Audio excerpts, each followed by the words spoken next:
But for more perspective on what it could look like, I want to speak to the former Israeli ambassador to the United States, Michael Oren, who is also the ambassador in residence at the Atlantic Council. Of course, great perspective here. Ambassador, when you look at this and what we are about to see in these next few hours, what are you watching for? Good evening, Kaitlan. Good to be with you. I'm watching for whether Hamas will again move the football. Keep in mind, Hamas is a terrorist organization. It does not negotiate in good faith.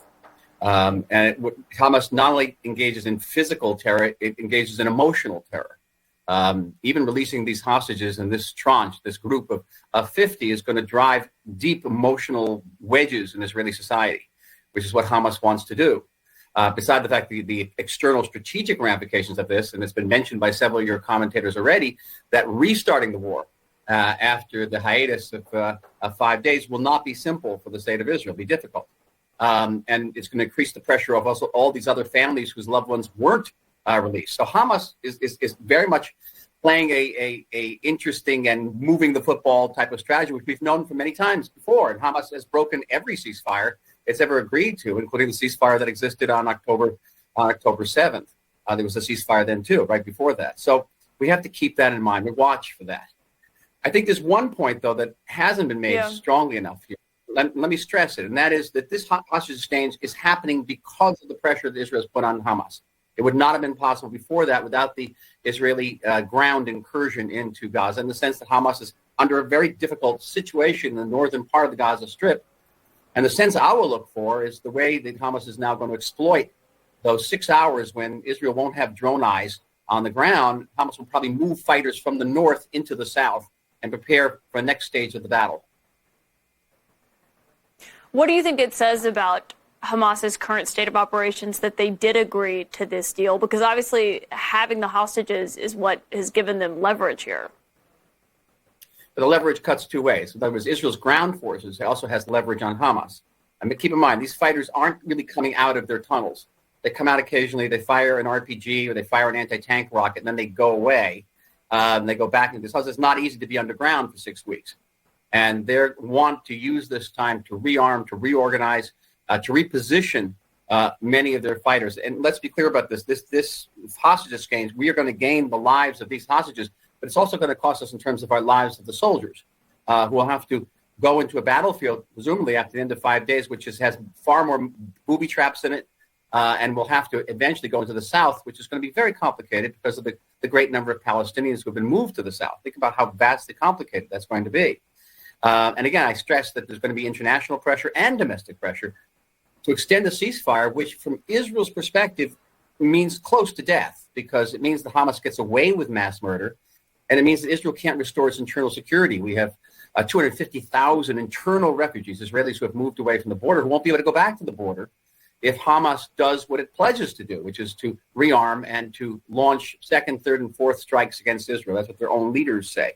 So it's an extremely delicate situation, and I would expect Hamas to continue to negotiate in bad faith and be prepared for that. Obviously, the families here are grateful, regardless of what's happening, that their loved ones will be coming home. They know it's not all of them, but at least 50 of them have hopes tonight that it could be their loved ones. That's at the center of this. But the way you're talking about this, tactically speaking, on the battlefield, what this is going to mean, who benefits from this deal more, Hamas or Israel? I don't think it's the word. I think the word benefit really fits here. Israel has to counterbalance two fundamental interests. One is restoring the security of the state, and the other is keeping its promise to the people of Israel that no matter where they are, if they fall prisoner, God forbid, Israel will do anything to get them back. You remember the Entebbe raid back in 1976. That was an example of that. Israel willing to do everything, go more than the last mile to rescue hostages. So we're trying to counterbalance these two, from Israeli perspective, sacred objectives of the state. So we want to get the hostages back, but we also need to restore security, including deterrence power, because the impression could be given to our enemies in the region, particularly to the Iranians, that you can strike Israel with impunity, but when Israel goes to defend itself, there'll be a ceasefire slapped on Israel and tie its hands, and Israel will not be able to defend itself. So that's extreme strategic danger. I would go so far as to say it's an existential danger.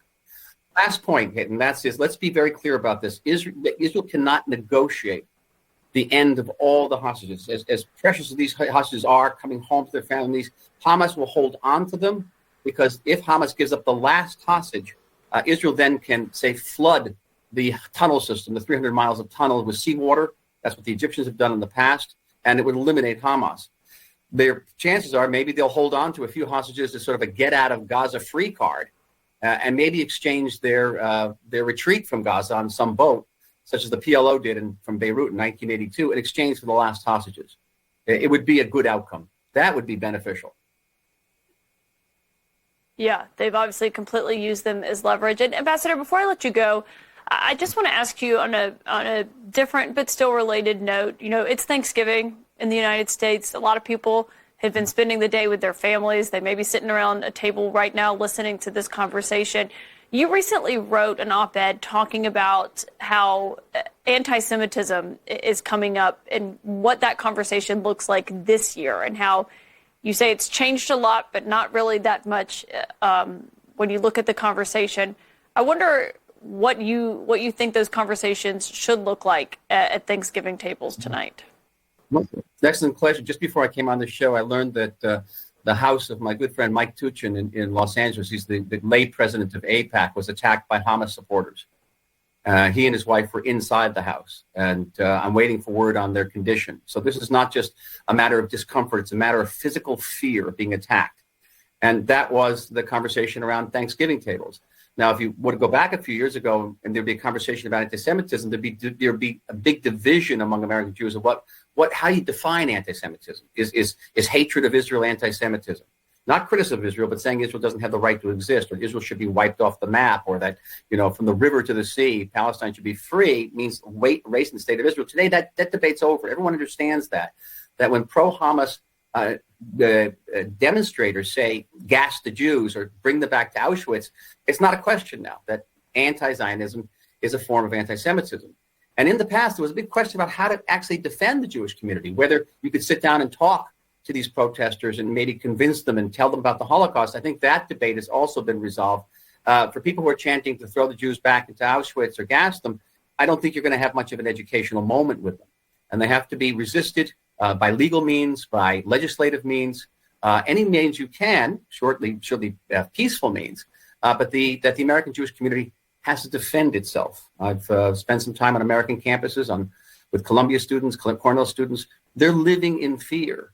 And I have never, I couldn't have imagined a moment like this. It's quite terrible, but they have to fight back. They understand that. And there's a sense of really sort of being besieged. And it's frightening, I must tell you honestly. Yeah, and it's a lot of conversation students returning back after the break will be having. Ambassador Michael Oren, as always, thank you for your time. Have a good holiday. Thank you.